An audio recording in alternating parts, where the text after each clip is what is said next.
Hello, students, and welcome back to our discussions on mathematical tools in physics. And today we will be introducing a new topic in mathematics, that is calculus.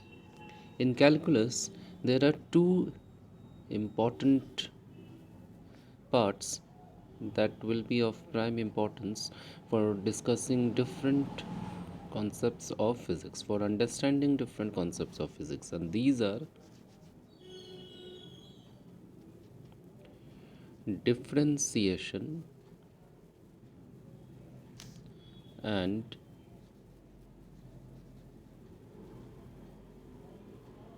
integration. Differentiation and integration. Both these topics are a very important part of the syllabus of mathematics.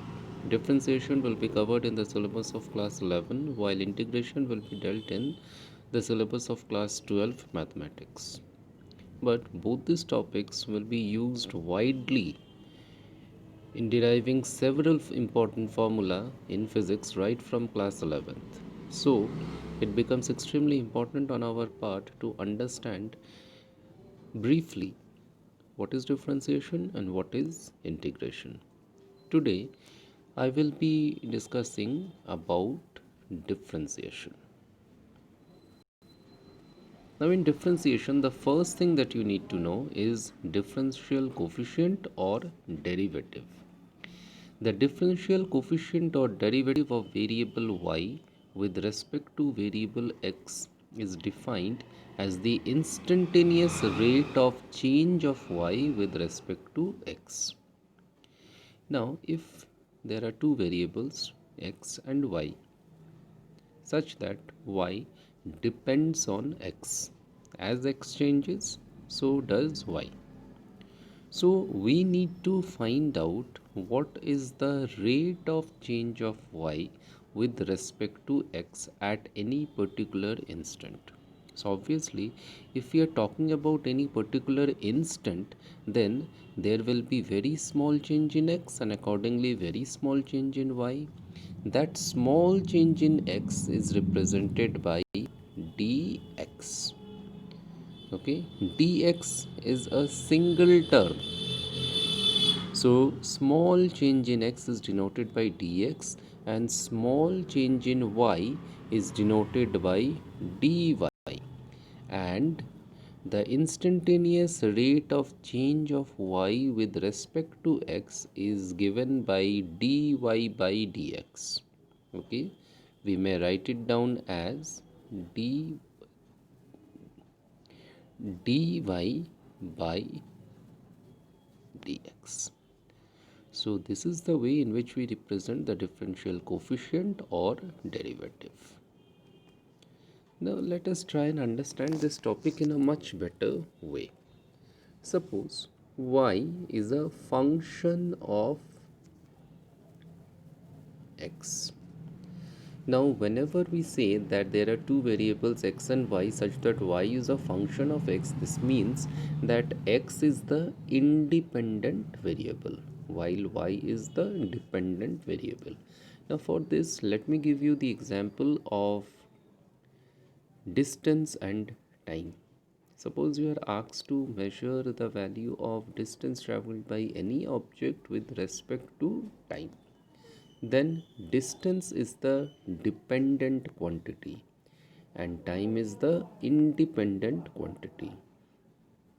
Just like y is the dependent quantity and x is the independent quantity. So as distance is changing with respect to time, so we can say that distance is a function of time. It is changing with respect to time. Similarly, over here y is a function of x. Now if there is a small change in the value of x, we are representing the small change by delta x. How did I pronounce it? Delta. So delta x is the small change in the value of x, or rather there is a small increment in the value of x. Increment means enhancement, increase. So obviously if there is an increase, so the new value will become x plus delta x. So accordingly the value of y should also change by a small amount, and let that small amount be denoted by delta y. So y plus delta y will be equal to the function of x plus delta x. Therefore, what should be the value of this increment in the value of y? Delta y.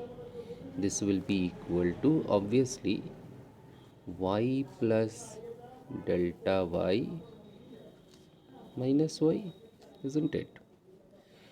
Now we can substitute the values. What is y plus delta y? Y plus delta y is fx plus delta x. So we can write down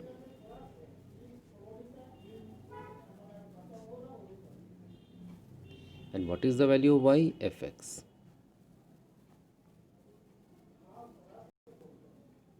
So delta y will be equal to fx plus delta x minus fx. Therefore, if I write down delta y by delta x, this will become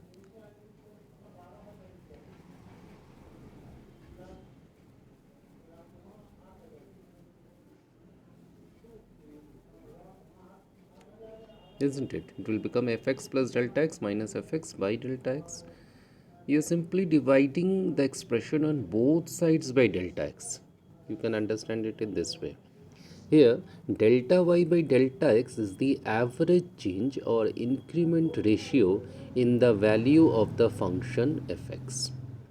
Now, in order to obtain the instantaneous rate of change of y with respect to x, we have to calculate the limit of delta y by delta x as delta x tends to 0. Okay, so you already know what is limit that we have discussed in our previous class. So, limit delta x tending to 0 delta y by delta x.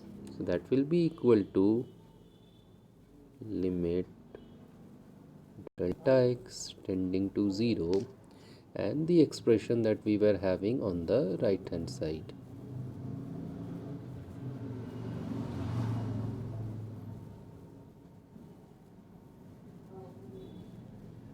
Okay.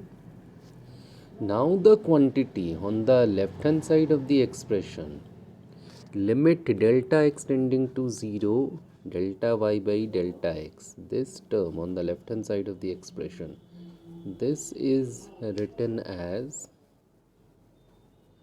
dy by dx that I was telling in the previous part of today's class. So dy by dx is limit delta x tending to 0 delta y by delta x. So now straight away we can write down dy by dx equal to limit delta x tending to 0 f x plus delta x minus fx divided by delta x.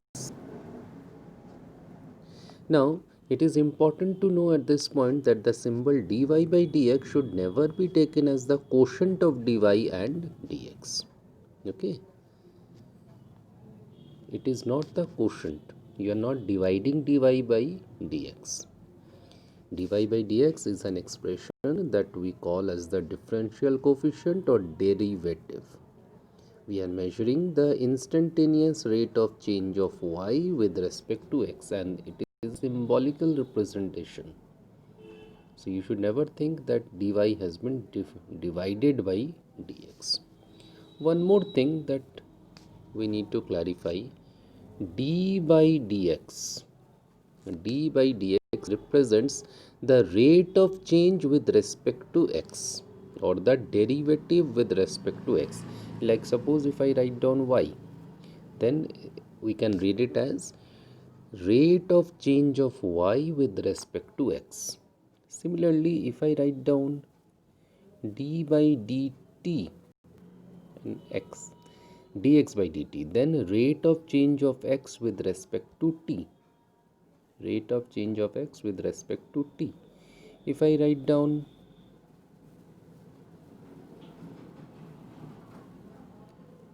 then rate of change of b with respect to u. Okay, so in this manner we can explain how we can read this term. So dy by dx means rate of change of y with respect to x. Dx by dt means rate of change of x with respect to t. Dv by du means rate of change of b with respect to u. Now can you tell me what is dv by dt? How can you read it out? Obviously it will be read as rate of change of v with respect to t. So in this manner we read it out, how we can understand what is differential coefficient. Okay, there are some physical examples of differential coefficient, like for example v equal to dx by dt or v equal to ds by dt. What is v? V is instantaneous speed of a body. So speed is obviously distance per unit time, or we can say rate of change of distance with time at the given instant. So if we are representing distance with x, then we can write down v equal to dx by dt. If we are representing distance by s, then we can write down v equal to ds by dt. Similarly, for acceleration, acceleration is rate of change of velocity v of the body with time t at a given instant. Then for acceleration a, we can write down dv by dt. So acceleration will become dv by dt. Now, what should be force? F.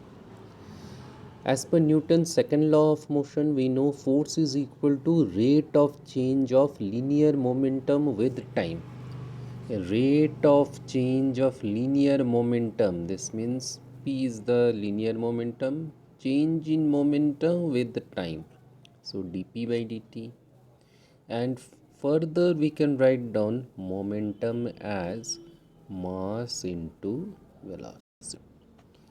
So force can be expressed in the form of differential coefficient as F equal to d by dt of m into v.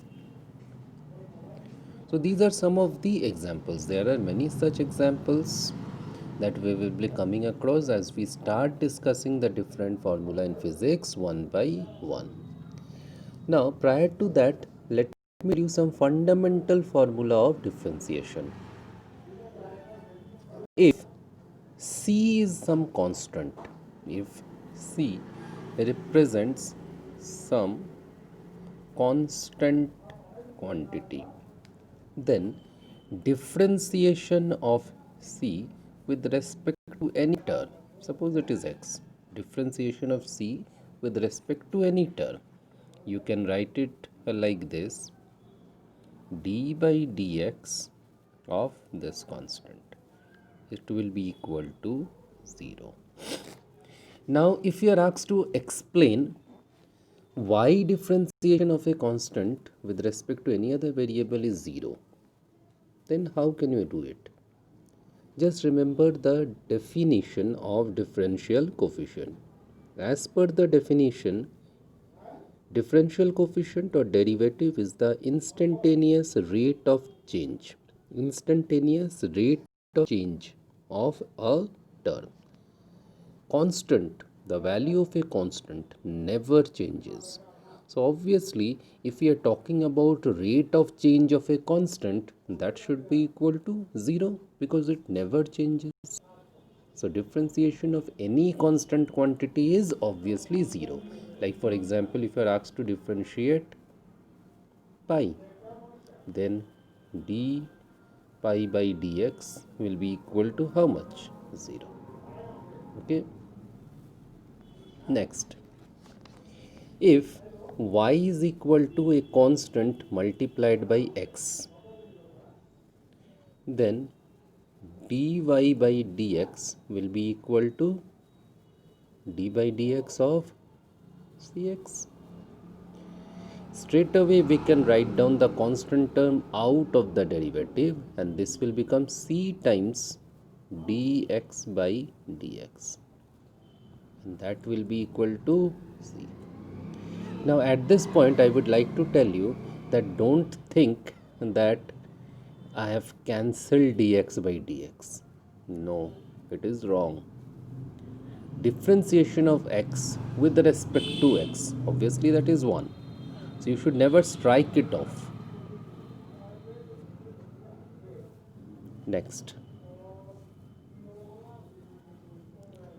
if y is equal to constant times u, where u is a function of x, then dy by dx will be equal to d by dx of constant times u. You can take the constant out of the derivative, and now it will be du by dx. If y is equal to x to the power n, where n is a real number, then dy by dx will be equal to n x to the power n minus 1. Now I would like to tell you at this point that it is a very important result that you need to remember, because very often we will be making use of this particular fundamental formula. In many lessons you will find the application of this formula. If y is equal to u to the power n, where n is a real number and u is a function of x,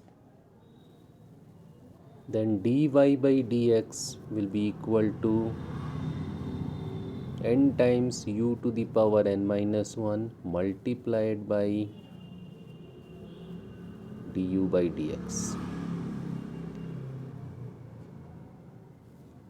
If y is equal to u plus v, where u is a function of x, v is a function of x,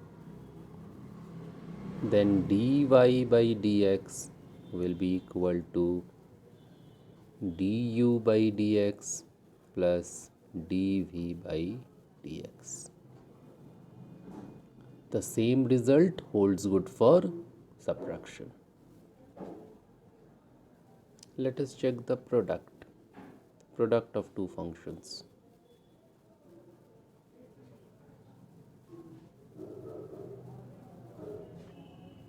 Then dy by dx will be written as, keep the first function, differentiate the second, keep the second function, differentiate the first.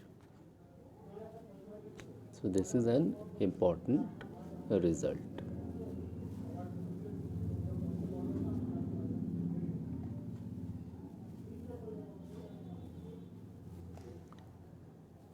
If y is equal to u by v, again u is a function of x, v is a function of x. In this case, dy by dx is equal to d by dx of u by v, that will be equal to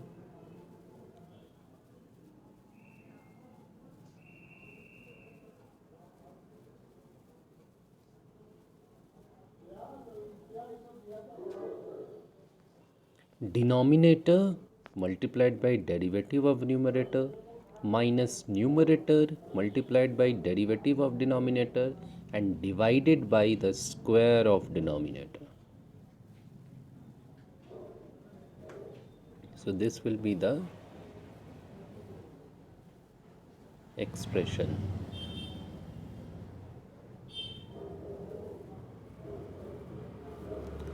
Next, if y is equal to function of u and u is a function of x, then dy by dx will be equal to dy by du into du by dx.